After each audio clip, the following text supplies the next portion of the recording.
I got it on radio.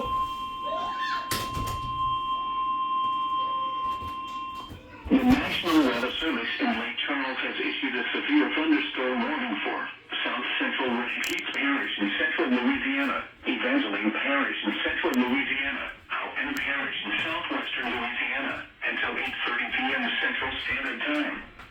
At 7:54 p.m. Central Standard Time, severe thunderstorms were located along a line extending from 6 miles north of Oakdale to near Harmony, moving east at 40 miles per hour.